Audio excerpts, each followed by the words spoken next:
Well, I think our new superintendent brings some fresh perspective into all of that, and we'll have to see what happens with him. But I think that's a good thing. I think County Commission has to partner with the school board representatives, particularly in their own district, to be aware of everything that's going on. I think as a county commissioner, I want to know all the principals in all the schools. I want them to know who I am.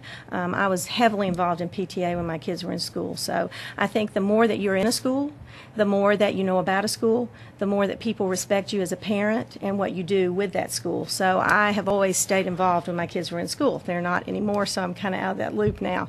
But I still think that that's really important to connect with those principals, let them see who you are, and say, I'm available too. You know, you not only have your school board representative, but you have a county commissioner who is more than willing to partner with the school board to do what it takes. Beyond that, too, with the new Hardin Valley School, I think it's a matter of trying to get the community to really embrace that school and realize that they have a jewel, I think, in the fact that it's in the community. It sits very close to residential, and I think once they realize how exciting that is for the kids and the families in that area, it's a nice thing to have. Powell High School sits down the road from us, and it's just I think it's a great thing to have that and to utilize it in lots of ways. I think that might be enough. Can't think of anything right now. Sorry about that. Oh, that's fine. Mr. Anders, and I'll ask you the same question. I mean, what do we do to improve schools in Knox County generally, and then specifically in the 6th District? Well, I think that Hardin Valley is going to be a great school. I think that the academy approach is something different. I think it's something out of the box for Knox County, and I like the approach of it.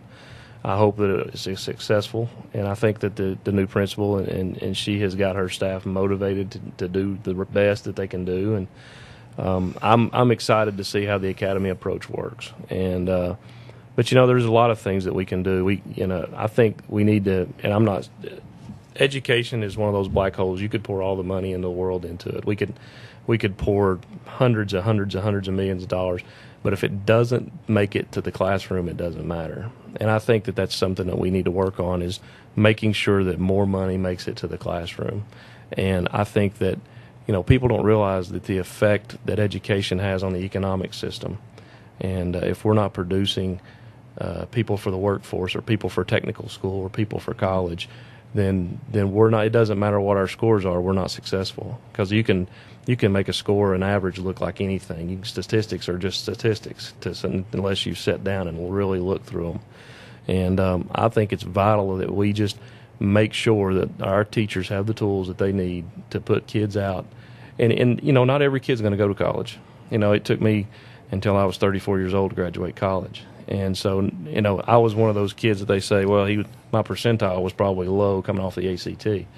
And so not every kid's going to go to college right away. And technical school is not a bad thing. And we, as a community, well, he didn't go to college, he went to a technical school. Well, I mean, that's where your heat and air guys come from. That's where your plumbers come from, your carpenters, and and become business owners. And so we've got to make sure that we're steering kids in the right direction, expecting all we can expect out of them. And when they give it to us, make sure that we provide them, because when you turn 18 and go out in the real world, there's no grades. It's just a lack of a paycheck. And so we can do better with that. I think it's important that we find business partnerships for schools, and making sure that internships, and developing internships for high school students, and doing things to make sure we're putting them in the right career path. Because and I didn't go to high school that long ago, but when I went to high school, they kind of, they asked you, where do you want to be? What do you want to do?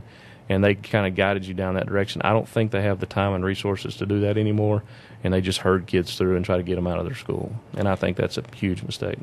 And I think that, I think that I have the support of the teachers and the staff, because, we got the Knox County Education Association endorsement, and we just feel that, they feel what I said was important, and I understand where they're at and the frustrations they have.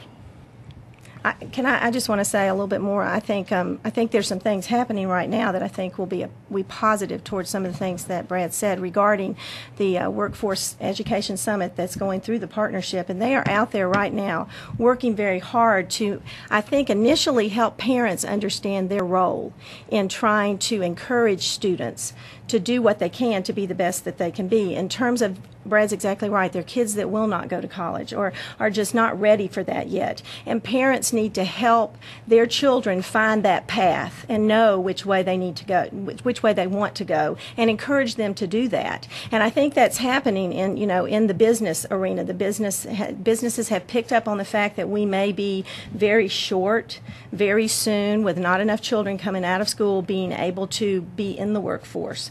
And so they're picking up on it, and I think that's real important. And the schools are certainly partnering with them in regards to that.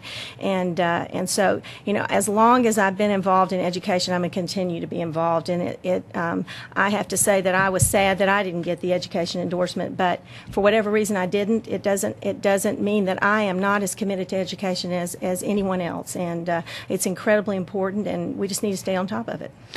And I'm probably going over, but I want to ask you all about the budget a little bit before we finish up today, because obviously we are on, slightly bad financial times at this point. At least, people are saying, hey, we're at least on a downward turn at this point.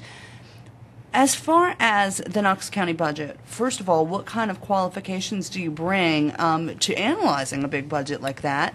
And secondly, what would you do to be able to cut costs at a time when we might see declining revenues? Would you like to go first, Ms. Bryant? The eagerness to learn is my qualification. I'll be quite honest. I've already said I'm an educator, so I don't have that budgetary background. But I went to the budget hearings. I've listened. I'm learning. I've watched. So I have that desire to know and to understand what's going on. Beyond that, you listen and you think about things that they might possibly have looked at to cut or even to reduce that they didn't look at. The fleet is one, and that's just I'm throwing it out there that we should look at the cars that are driven by the county, and we should see who has those. We should see what they're used for. We should see about whether or not they also have cards that they use for gas or whatever, and take a look at that. I think the county commission could have given back their discretionary funds, but chose not to do that.